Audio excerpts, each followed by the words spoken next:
What if I told you that the downfall of a 3,000-year-old empire began with the king's obsession with tutus? The year is 1873. In the heart of Persia, a Shah, a king with absolute power over millions, returns from Europe with a dangerous fixation. Not with weapons, not with military strategy, but with ballet costumes. Within months, the women of his royal harem would be forced into stiff, starched skirts that mimicked European tutus. But this wasn't just about fashion. This was about a ruler so intoxicated by Western culture that he would bankrupt his empire, betray his people, and ultimately sign his own death warrant. This is the story of how a Persian king's infatuation with European ballet dancers became the costume drama that helped destroy a dynasty. Meet Nasir al-Din Shah Qajar, the fourth ruler of the Qajar dynasty who governed Persia from 1848 to 1896. For nearly half a century, he held absolute power over what we now call Iran, a vast empire stretching from the Caspian Sea to the Persian Gulf. But in 1873, something changed. The Shah embarked on his first journey to Europe, a trip that would transform not just his personal taste, but the very fabric of Persian society. What he witnessed in the theaters of London and Paris would spark an obsession so consuming that it would drain the royal treasury, alienate his subjects, and weaken his empire from within. This isn't just a story about a king's peculiar fashion sense. It's a tale of cultural collision, political naivety, and how one man's superficial embrace of Western civilization became a betrayal of his own people. A betrayal that would ultimately cost him everything, including his life. So how did ballet costumes become the symbol of an empire's downfall? Let's step into the gilded cage of the Qajar court and discover the truth behind one of history's most bizarre political scandals. To understand how devastating the Shah's obsession became, we must first understand the world he ruled. 19th century Persia was a land caught between two worlds, ancient traditions and modern pressures. Nasir al-Din Shah inherited the throne at just 16 years old in 1848. His empire was vast but vulnerable, squeezed between the expanding Russian Empire to the north and British colonial interests to the south. The great game, the strategic rivalry between Britain and Russia, was being played out on Persian soil. The young Shah faced a dilemma that would define his reign: how to modernize his backward empire without losing control. His solution? Superficial westernization. He built telegraphs and railways, established a modern army, and even founded Iran's first newspaper. But these reforms came at a crushing cost. The Shah's treasury was perpetually empty. To fund his modernization projects, he granted lucrative concessions to European powers: mining rights, railway construction, even the exclusive right to establish a national bank. Each concession bled more wealth from Persia into European lands. But the Shah's subjects didn't see progress. They saw their resources being sold to foreigners while they remained poor. They saw their king adopting Western ways while their traditional culture was undermined. Resentment was building like pressure in a kettle. And then in 1873, everything changed. The Shah announced he would undertake something unprecedented: a journey to Europe itself. No Persian ruler had ever left their homeland before, and the court was scandalized, to say the least. The religious authorities were outraged, but the Shah was determined. What he discovered in the theaters and ballrooms of Europe would transform him from a struggling modernizer into an obsessed collector of Western culture, and his people would pay the price. In 1873, Nasir al-Din Shah departed Tehran for his first European tour. It was a journey that would change the course of Persian history forever. The Shah's route took him through Russia, where Tsar Alexander II received him with full honors, then on to Western Europe. Nasir al-Din Shah arrived in Paris on July 7, 1873 by train, and was taken immediately to the Arc de Triomphe for an official reception. In the glittering capitals of Paris, London, and Vienna, the Shah encountered a world that dazzled his senses beyond belief. The Shah kept detailed diaries of his journey, which were later translated into English by James Redhouse in 1874.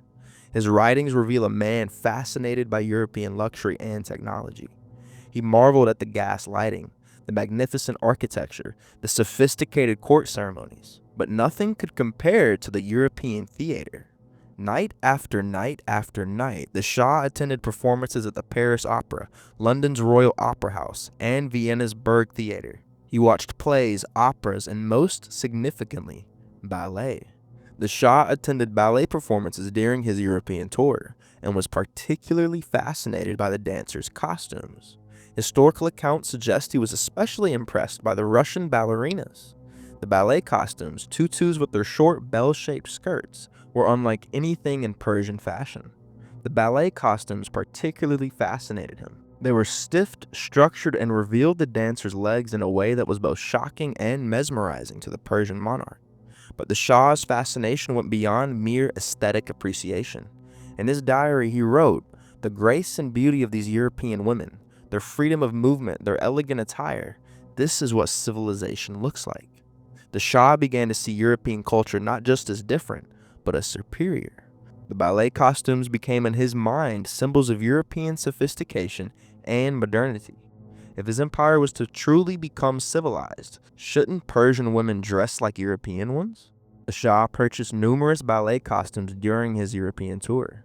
His courtiers assumed they were merely souvenirs, exotic curiosities to display in the palace. They had no idea that their king was already planning a radical transformation of Persian court life. When the Shah returned to Tehran, he brought with him more than just memories.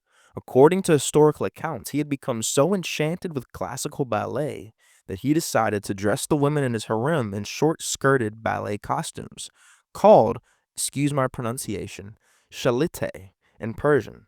These outfits were worn with thick stockings, though traditional headscarves remained.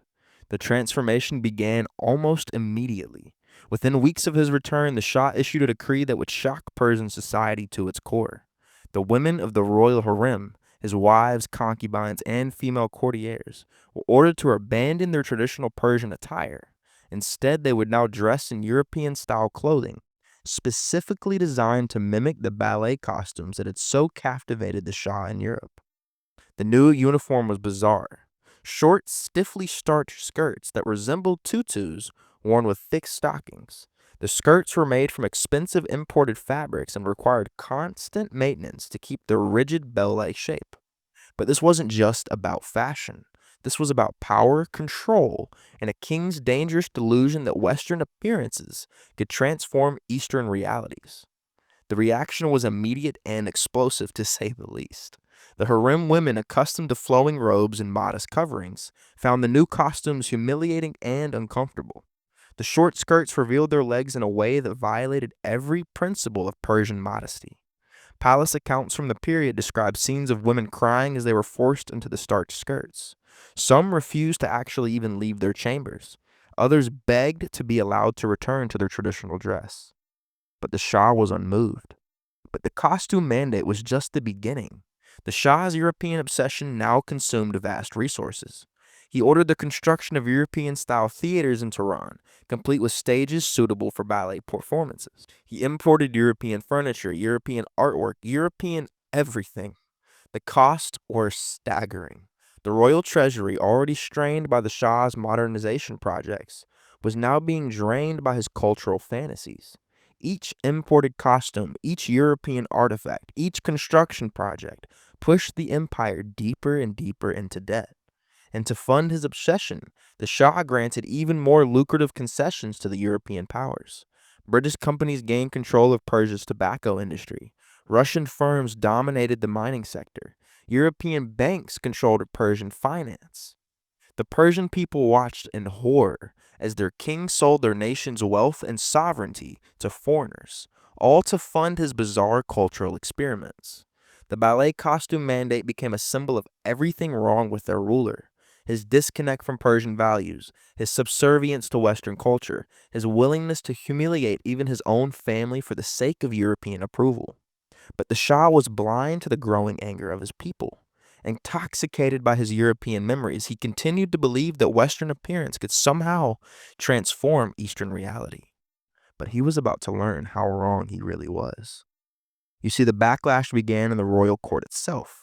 Palace officials, religious leaders, and even military commanders began to question the Shah's judgment. How could a king who forced his own women into humiliating costumes be trusted to protect the dignity of his own people?